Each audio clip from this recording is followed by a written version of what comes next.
Hey, I'm Dan Thomas, and this video is for people who are new to using table saws or just curious.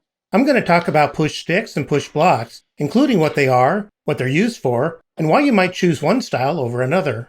More importantly, I'll show you how to replace your clumsy stock push stick with a simple but effective push block like this, or a slightly less homely looking one like this. If that sounds interesting to you, stick around.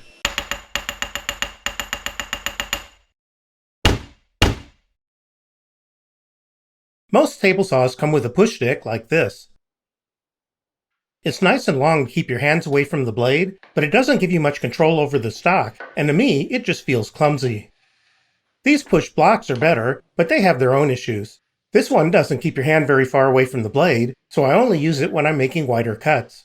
The gripper is nice, but it's really expensive, and it doesn't work with a blade guard.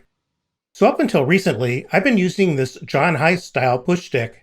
It has a long base that makes it feel like I've got good control of the stock. But I got to thinking recently that for people just starting out with a table saw, why make things harder than they need to be? So I came up with this really simple design, and it turns out that not only is it easier to make, but I actually like using it better than the John Heiss model. It's tall enough to keep your hands away from the blade, even further away than John's design actually. It's got a nice long base to give you plenty of control over the stock. And I've discovered that with my hand on the top like this, instead of more to the rear like this, I feel like I have even better control of the stock. So let's make one.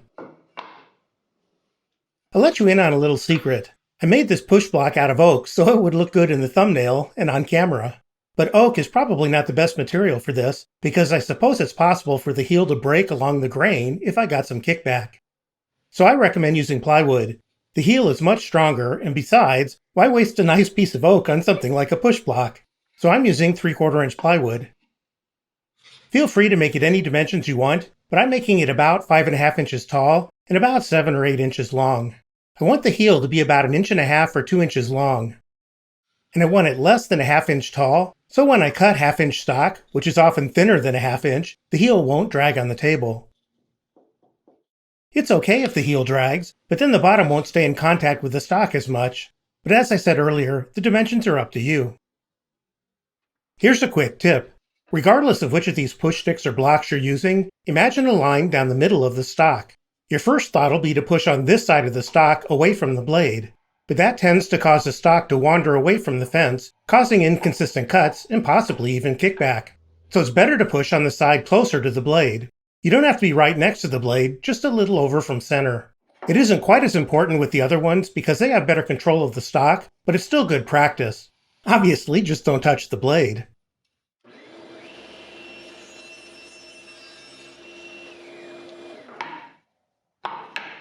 Now I need to cut it to length. Because the cut is wider than it is long, it's basically a crosscut. As I showed in my video on kickback, don't cut it using your fence. I was actually trying to cause kickback here. Don't try this yourself. I wanted to show what can happen when you do a crosscut using your fence, and also what can happen when you use your push stick on the wrong side of the stock. So like I said, if the stock is wider than it is long, don't cut it with the fence.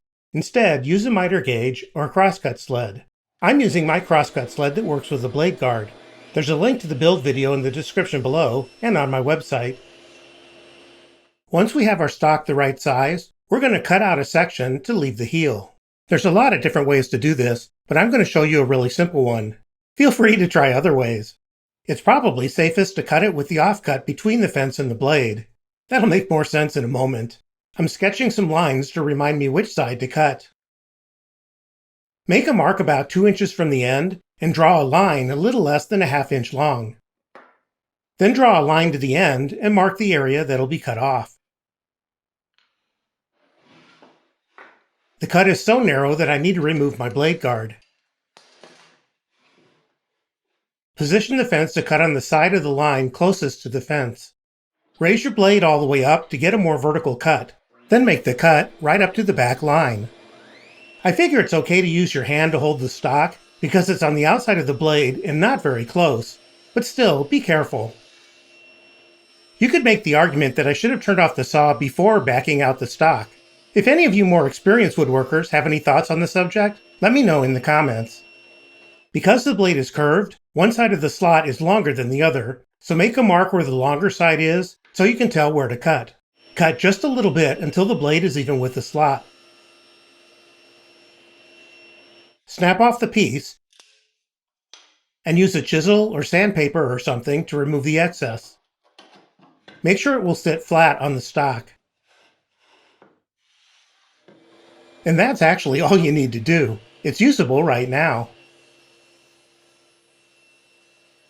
You'll end up with an overcut here, but that doesn't affect anything other than how it looks.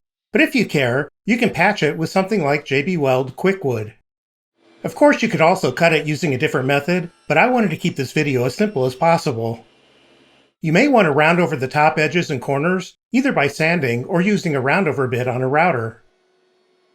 And you can drill a hole to hang it.